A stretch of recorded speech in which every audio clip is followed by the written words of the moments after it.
Alright guys, before we start, I want you to draw the number 375 in the left-hand corner.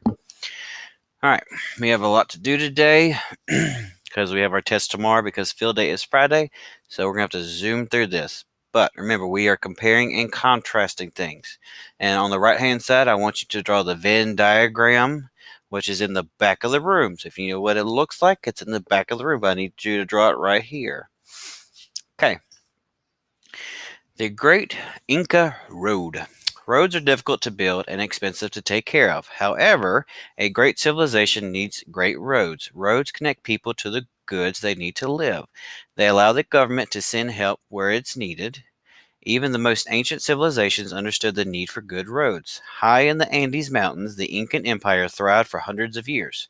When Spanish explorers arrived in the 16th century, they were amazed by the roads they found. Even the longest Roman road, the Via Appia, was not long as the Inca's royal way. The Incan road was 3,500 miles long. Like the Via Appia, the royal way connected the capital to other parts of the empire. More roads connected to it.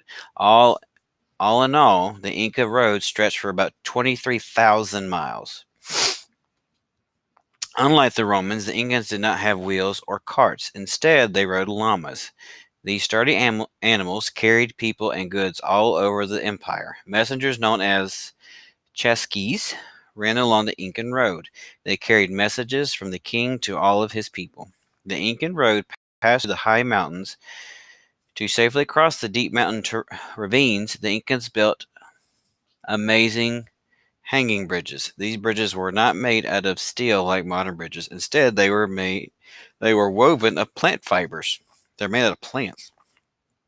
But the Spanish found that the bridges were strong enough to carry soldiers and horses safely.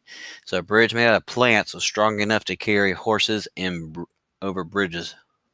Pretty strong. The roads of different groups of people are compared in this passage. Which groups are they? So what are the two groups of people that they compare the roads? Just look back. Look at what they compare. They did talk about Spanish, Incans, and Romans, but which ones did they talk about altogether? Did they talk about two people's roads, or did they talk about all the roads? Which two sentences are going to have two answers? It says two. From the passage, compare and contrast two important roads. Even the most ancient civilizations understood the need for good roads. When Spanish explorers arrived in the 16th century, they were amazed by the roads they found. Even the longest Roman road, the Via Appia, was not as long as the Incans' royal way. Like the Via Appia, the royal way connected the capital to other parts of the empire. These bridges were not made of steel like modern bridges. Unlike the Romans, the Incas did not have wheels or carts, but the Spanish found that bridges were strong enough to carry horses safely. Now remember, which two sentences from the passage compare and contrast two important roads? Two roads. It didn't talk about the bridges, just talking about the roads. Okay, number 3, how does the author make a connection between paragraphs 2 and 3? Well, how does he make connections? He's talking about high in the Andes Mountains.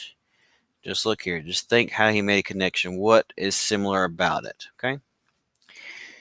Number 4. Paragraph 4 compares two types of bridge.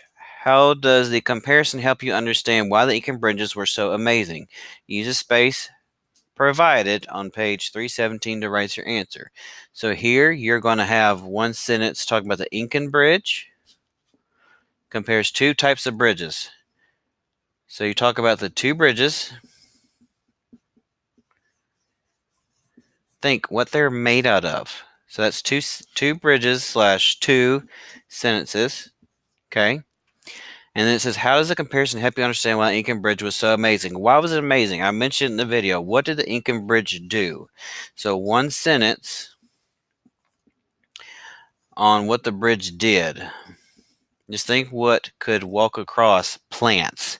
What heavy beings walked across it on what the bridge did, or what the bridge could hold. Okay, so that's a total of 3 sentences. I know some of you are going to see 2 and 2, that's 4. No, 3 sentences, okay? 3 in all. 2 about the bridges, 1 about the Incans, 1 about the other, and then 1 about what the bridge could hold. Wow, it was amazing that it could hold that. And here are the correct answer choices. Double check your answers. I am not going to show you the short response. The next story that you have to do is writing on a wasp nest. That is painful. Okay, let me move this. Okay. You're outside on a warm spring day. You hear buzzing